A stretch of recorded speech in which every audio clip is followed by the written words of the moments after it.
Assalamualaikum Bapak dan Ibu Guru hebat. Perkenalkan, saya Hapsari Ayuning Tias, Guru Bahasa Inggris dari SMAN Cahaya Madani Banten Boarding School. Izinkan saya berbagi praktik baik yang telah saya lakukan dalam pembelajaran bahasa Inggris, yaitu menggunakan AMOG.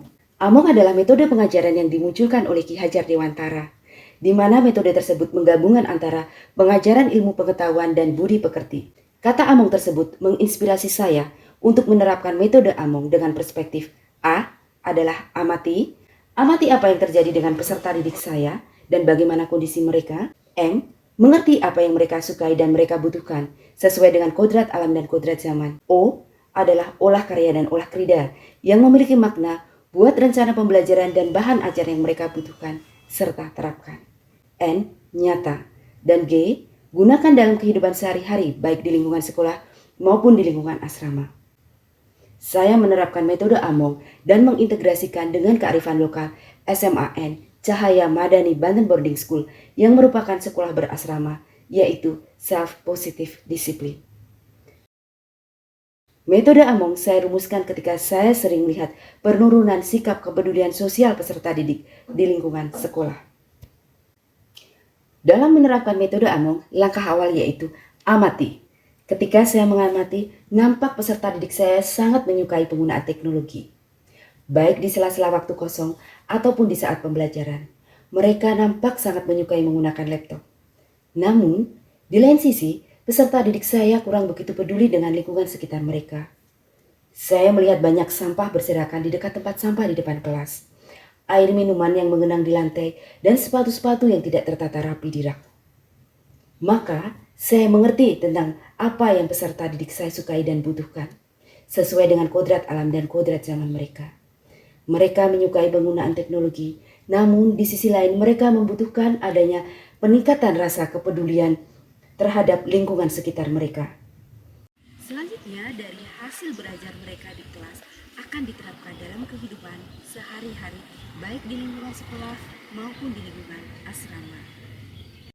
Berdasarkan hasil temuan tersebut, tahap selanjutnya yang harus saya lakukan adalah olah karya dan olah krida. Saya mulai menyusun rencana pembelajaran bahasa Inggris sesuai dengan fase peserta didik saya, serta berbasis teknologi dan mengintegrasikannya dengan kearifan lokal SMAN Cahaya Madani Banten Boarding School, yaitu Self-Positive Discipline atau budaya positif diri, sehingga diharapkan mampu meningkatkan kepedulian rasa sosial peserta didik. Materi ajar yang akan saya sampaikan adalah teks prosedur, Self-Positive Discipline. Saya menggunakan Google Sites sebagai Learning Management System atau LMS dan Learning Apps sebagai Assessment Diagnostic, serta Canva sebagai media untuk menyampaikan materi prasyarat dan materi inti. Serta Flipbook sebagai worksheet yang berisi tentang Self-Positive Discipline dalam bentuk teks prosedur. Setelah rencana pembelajaran dan materi ajar siap, maka langkah selanjutnya adalah olah krida, yaitu menerapkannya dalam proses pembelajaran di kelas. Selanjutnya adalah olah krida atau penerapan di dalam kelas. Jadi saya akan menerapkan metode AMOG di dalam proses pembelajaran di kelas. Untuk menerapkan rencana tersebut, saya mengajak peserta didik menuju ruang laptop atau yang disebut sebagai rooftop. Setelah melakukan persepsi dengan diagnostik non-kognitif seperti berdoa, menanyakan kabar peserta didik dan menyampaikan materi ajar pekan lalu, maka saya menyampaikan tujuan pembelajaran pada hari itu. Saya mengajak peserta didik untuk membuka Google Sites dan menekan icon Diagnostic Assessment, yaitu bermain Riding Horse Games dengan aplikasi Learning Apps.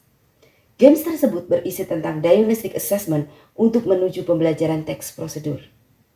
Assessment yang berbentuk games membuat peserta didik saya merasa excited, relax, dan senang ketika melakukan assessment dibandingkan dengan assessment yang berbentuk soal konvensional.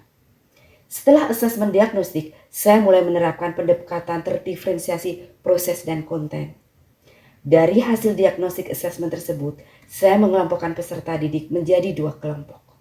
Kelompok pertama, peserta didik harus mempelajari materi prasyarat terlebih dahulu yang berisi tentang imperative sentence, connective, dan simple present tense yang terdapat pada Google Sites. Dan kelompok kedua adalah peserta didik yang langsung mempelajari materi inti yaitu prosedur teks.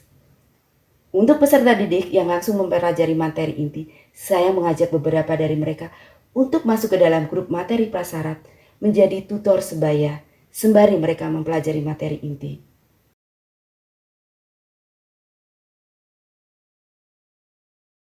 Selanjutnya, masing-masing grup menyampaikan hasil diskusi mereka tentang materi yang telah mereka pelajari dalam grup. Peserta didik diberikan kesempatan untuk bertanya ataupun memberikan feedback. Setelah masing-masing grup menyampaikan hasil temuan, maka saya menyampaikan penguatan dan persamaan persepsi terkait dengan materi. Selanjutnya, saya mengulas tentang pentingnya self-positive disiplin sebagai bagian dari kearifan lokal di SMAN Cahaya Madani Banten Boarding School. Lalu mengajak peserta didik untuk membuka icon electronic worksheet pada Google Sheet. Worksheet tersebut berisi tentang self-positive disiplin dalam bentuk teks prosedur. Setelah memahami isi dan mengerjakan tugas pada worksheet tersebut, yang salah satunya adalah membuat teks prosedur yang berisi self-positive disiplin, yang bisa mereka terapkan dalam lingkungan sekolah dan lingkungan asrama. Disinilah saya munculkan terdiferensiasi produk, karena mereka boleh membuat teks dalam bentuk apapun yang mereka sukai. Saat itulah ide-ide pun bermunculan. Ada yang ingin membuat teks prosedur supaya bisa selalu sholat duha tepat waktu. Ada yang ingin membuat teks prosedur cara menyimpan barang supaya tertata rapi dalam kontainer, cara menyemir sepatu, bahkan cara merapikan tempat tidur. Selanjutnya, mereka akan mempraktekkan hal tersebut di lingkungan asrama dan lingkungan sekolah. Untuk tugas-tugas yang telah peserta didik kerjakan akan diunggah di Google Sheet pada halaman Student Project. Dari observasi peserta didik nampak sangat antusias ketika menggunakan e-worksheet. Bahkan ada dari beberapa peserta didik yang ingin mempelajari cara membuat LMS menggunakan Google Sheet dan membuat buku digital. Seperti yang mereka sampaikan ketika saya menanyakan refleksi pembelajaran hari ini dan kesan mereka ketika belajar dengan menggunakan multimoda. Perasaan saya hari ini excited. Pelajaran kali ini merupakan pelajaran yang baru dan juga sangat menarik. Main game kayak one-on-one against a bot. Materinya dan Bu Ayu juga membuatkan e-book. Ada video-video yang berhubungan dengan apa itu prosedur teks, fungsi-fungsinya apa, dan contoh-contohnya seperti apa. Seru menurut aku. Di situ kita bisa bermain dengan komputer atau dengan orang lain. I got curious to see if I myself could create something like that. Saya ingin belajar bagaimana cara Miss Ayu dapat membuat website seperti ini dan juga flipbooknya. Pengen juga bagaimana sih cara buat e-book yang bagus, cara membuat website yang bagus untuk membantu pembelajaran juga. The first thing that you have to have a bed, the tidy up bed, and after that you have to have a warm blanket, and then have a soft bolster. The material are shoes, tissue, and shoes polisher is the most important ingredient for this. And the tool used is this tissue and this polish tool. Okay.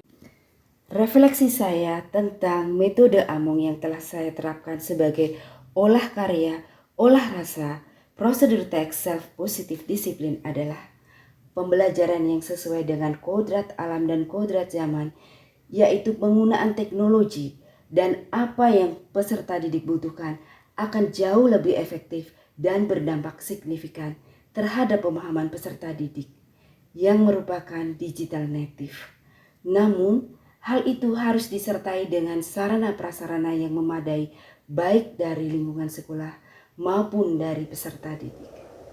Terima kasih. Wassalamualaikum warahmatullahi wabarakatuh.